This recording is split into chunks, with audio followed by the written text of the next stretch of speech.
Good morning, class 8. As you all know that we have already discussed about human eye and the parts of human eye like cornea, pupil, iris, ciliary muscles, aqueous humor, vitreous humor and the retina, optic nerve. We have already discussed about that the near point of eye and the far point of eye. And today we are going to discuss about that some disease related to our eyes. हमारी eye से जो भी related disease हैं हम उनके बारे में थोड़ा सा पढ़ने वाले हैं. Some time people find it difficult to distinguish some colours and shades. कुछ लोग क्या होता है, कुछ लोग ये प्रॉब्लम ये होती है कि वो कलर्स को आइडेंटिफाई नहीं कर पाते हैं. And this common I disease is called the colour blindness. इसे हम कलर ब्लाइंडनेस कहते हैं. ये इनहेरिटेड होती है, मीन्स ये बाय बर्थ होती है, ट्रांसफ़र हो जाती है. अगर मदर फादर में से कोई एक कैरियर है तो उनसे उनके बेबी को ये ट्रांसफ़र हो जाती है. And this disease cannot be cured. और ये क्योर नहीं की जा सकती है. Nature has provided eyes with eyelids to prevent any object from entering the eye. नेचर ने हमें क्या दिया हुआ है, हमारी आइज़ है, आईलिड है, क्या प्रिवेंट करने के लिए, ताकि कोई भी ऑब्जेक्ट हमारी आइज़ में एंटर ना करे. Eyelid also shut out light when not required. जब हमारी आँखों को लाइट की ज़रूरत नहीं होती है तो हमारी जो आईलिड होती हैं ये क्या करती हैं, ये शट डाउन हो जाती हैं. आई is such a wonderful instrument that it can see clearly distant object as well as object nearby. हमारी आई सीरियसली इतना अच्छा, इतना वंडरफुल इंस्ट्रूमेंट कहा गया है कि ये दूर से दूर का ऑब्जेक्ट भी इजीली देख सकती है और पास का भी ऑब्जेक्ट देख सकती है. और मिनिमम डिस्टेंस, जैसे कि आपको पहले ही बताया गया था कि मिनिमम डिस्टेंस जिस पर हमारी आई देख सकती है ऑब्जेक्ट वो 25 सेंटीमीटर्स है. अगर आप 20 सेंटीमीटर अपनी आई से 20 सेंटीमीटर के डिस्टेंस पे कोई चीज़ रख कर देखना चाहेंगे तो वो आपको ब्लर दिखाई देती है. Right students, some persons have problem in eyes to see nearby object और far object और both. कुछ persons को problem होती हैं कि वो अपने पास के ऑब्जेक्ट नहीं देख सकते या बहुत दूर के ऑब्जेक्ट नहीं देख सकते, या फिर वो दोनों ही देखने में उन्हें दिक्कत होती है. And they have problem in eye lens. उनके आई लेंस में कहीं ना कोई दिक्कत होती है, कोई डिफेक्ट होता है. And this defect of the eyes can be corrected by using different lens.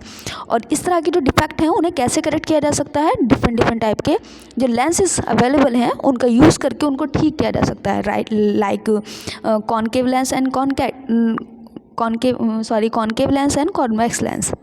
Sometimes the lens become cloudy और ओपेक. कभी कभी जो हमारा लेंस है, जो नेचुरल लेंस हमारी आइज़ में होता है, वो क्लाउडी, धुंधला सा हो जाता है, ऐसा लगता है बादल टाइप स्ट्रक्चर, वाइट हो जाता है और ओपेक हो जाता है. ठीक है, this cause a condition called cataract. इस कंडीशन को हम कैटरैक्ट कहते हैं, जैसे आपने सुना भी होगा मोतियाबिंद होना. Right, and cataract is a very common disease all over the world and cause blurred. ठीक है, ब्लर हो जाता है, डिम्ड विज़न हो जाता है, मतलब विज़न कहीं ना कहीं बहुत धुंधला हो जाता है. And in some cases there could be a double vision या नो विज़न एट ऑल. या तो डबल विज़न, चीज़ें डबल दिखाई देती हैं, ठीक है, या फिर विज़न ही नहीं होता. लेज़र जो रेज होती हैं या फिर इवन सर्जिकल ऑपरेशंस इसको ट्रीट करने के लिए होते हैं इस प्रॉब्लम को. Right, and cataract affect millions of peoples all over the world. पूरी दुनिया में अगर हम बात करें तो कैटरैक्ट से जो है बहुत ज़्यादा लोग अफेक्टेड होते हैं. And nowadays intraocular lenses जो होते हैं वो इम्प्लांटेड किए जाते हैं to improve the vision. Clear everyone. And the impression of an image does not vanish immediately from the retina. ये मैंने आपको बताया भी था कि हमारी ये रेटिना पे जो इमेज बनती है वो बहुत जल्दी, बहुत इमीडिएटली वो वो नहीं होती है कि वैनिश हो जाए, हट जाए. ठीक है, ये कब 1/16 ऑफ सेकेंड, ठीक है, 1/16 सेकेंड तक ये हमारी आइज़ पर परसिस्ट रहती है, हमारी रेटिना पर ये इमेज बनी रहती है. So if still images of a moving object are flashed on the eye at a rate faster than 16 per second then the eye perceive this object as moving.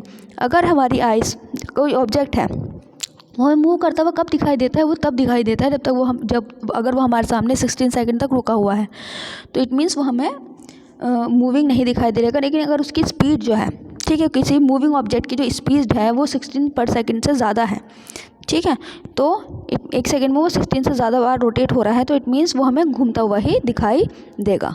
Clear. The movie that we see are actually a number of separate pictures होता है in a proper sequence. वो separate, जो अगर हम कोई movie देख रहे हैं तो वो सेपरेट पिक्चर्स होती हैं, प्रॉपर सीक्वेंस में होती हैं, and they are made to move across the eye usually at the rate of 24 picture per second. एक सेकेंड में वो हमें 24 पिक्चर दिखा दे सकता है, faster than 16 per second. So we see a moving picture, इसीलिए हम पिक्चर को कैसे दिखाई देती है, हमें मूविंग पिक्चर, जो चलती हुई पिक्चर हमें दिखाई दे रही है, राइट। अब हम क्या कर सकते हैं, अपनी आइज़ की हमें केयर करनी चाहिए सो दैट हमें बीमारियां ना हो। And care of the eyes and nutrition हम अच्छा लेंगे, जाहिर सी बात है डाइट से तो हमारी बहुत सारी प्रॉब्लम्स, बहुत सारी बीमारियां दूर हो जाती हैं, क्योंकि हमारी डाइट में वाइटामिन्स होते हैं, मिनरल्स होते हैं, राइट। तो वो सब हमारी आइज़ के लिए हेल्पफुल होते हैं, हेल्दी होते हैं। अगर हमें अपनी आइज़ को हेल्दी रखना है या हमारी बॉडी को, हमें किसी भी पार्ट को हेल्दी रखना है, तो हमें अच्छा न्यूट्रिशन, अच्छी डाइट लेनी चाहिए। टू लिटिल और too much light is bad for eyes. बहुत ज़्यादा कम या बहुत ज़्यादा लाइट भी, बहुत ज़्यादा कम लाइट या बहुत ज़्यादा लाइट भी हमारी आंखों को नुकसान दे जाती है। अगर आप बहुत ज़्यादा टाइम तक अंधेरे में ऐसे काम करते रहेंगे, कहीं ना कहीं आपके आइज़ पर इम्पैक्ट आएगा, और आप बहुत ज़्यादा तेज़ रोशनी में भी काम करेंगे तब भी आपके आइज़ पर इम्पैक्ट जाता ही है। Insufficient light causes even strain and headache. Too much light can इंज्योर retina. अगर बहुत कम लाइट होगी, ठीक है, तो स्ट्रेन और हेडेक होने लगेगा हमें, ठीक है, कहीं ना कहीं खिंचाव होने लगता है माइनसों में। एंड अगर हम बहुत ज़्यादा लाइट, टू मच लाइट से क्या होगा, हमारी जो रेटिना है, जहाँ पर मैंने आपको बताया था हमारी रेटिना पर इमेज बनती है, इमेज फॉर्मेशन होता है, वो इंजर हो जाती है बहुत ज़्यादा लाइट से। If any particles of dust fall in the eye, अगर कोई भी डस्ट पार्टिकल हमारी आइज़ में गिर रहा है, never rub it with hands और क्लोथ्स। हमें कभी उसे हाथ से या फिर कपड़ों से रगड़ना नहीं चाहिए। हमें क्या करना चाहिए, ठंडे और साफ़ पानी से अपनी आँख को वॉश करना चाहिए, ताकि वो जो भी डस्ट पार्टिकल हमारी आइज़ में गिरा है वो ईजिली रिमूव हो जाए। क्लियर है। And wash your eyes daily 6 to 7 times with neat and clean water. हमें अपनी आँख को धोना चाहिए 6 से 7 बार, ठीक है, साफ़ पानी से और क्लीन वाटर। मतलब बहुत गर्म पानी से तो आंखें धोनी ही नहीं चाहिए, आप ठंडे पानी से आंखें जितना धोएंगे उतनी ज़्यादा आइज़ के लिए बहुत हेल्दी होता है। Always read at the normal distance for vision. ऐसा नहीं बहुत दूर रखी हुई चीज़ आप ध्यान से पढ़ेंगे तब भी आपके लिए दिक्कत होगी। Proper light should fall on reading and writing book. Reading writing book पर भी आपकी प्रॉपर लाइट जो है वो होनी चाहिए। ऐसा नहीं है कि लाइट कहीं है और आप कहीं और बैठ कर पढ़ रहे हैं। Eye health has a very strong relationship with our diet. Eyes की हेल्थ का हमारी डाइट से बहुत अच्छा, बहुत स्ट्रॉन्ग रिलेशनशिप माना जाता है। अगर विटामिन ए लैक है हमारी डाइट में फॉर लॉन्ग टाइम में result in night blindness. Night blindness क्या है बच्चों, इसे कहते हैं रतौंधी, हिंदी में कहते हैं रात का अंधापन। मीन्स जैसे ही अंधेरा होने लगता है नाइट ब्लाइंडनेस वाले पर्सन को, उसको अंधेरे में दिखाई देना बंद हो जाता है या बहुत ज़्यादा कम हो जाता है। Therefore we should eat vitamin A rich food, जिसमें विटामिन ए है। हमें ऐसी डाइट लेनी चाहिए जैसे कि कैरेट हुआ, tomatoes, egg York, broccoli, milk, butter, ठीक है, और फिश, जो लोग नॉनवेज खाते हैं उन्हें फिशेस लेनी चाहिए, विटामिन ए होता है उनमें। And we need oxygen for respiration, है ना। हमें किसकी ज़रूरत है, ऑक्सीजन की ज़रूरत है रेस्पिरेशन की। But oxygen produce some harmful free radical inside our body, ठीक है, हार्मफुल फ्री रेडिकल हमारी बॉडी में प्रोड्यूस करता है, that can damage the eye, जो हमारी आइज़ को डैमेज कर देते हैं।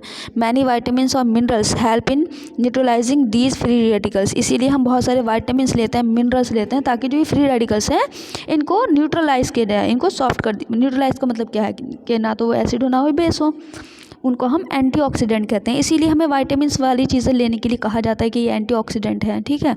Therefore we should take rich food of vitamin A, vitamin वाले फूड लेने चाहिए। C, vitamin C, vitamin E, because these maintain a proper supply of antioxidant, क्योंकि कहीं ना कहीं हमारी आइज़ के लिए बहुत हेल्पफुल है और एंटीऑक्सीडेंट प्रोवाइड करवाते हैं।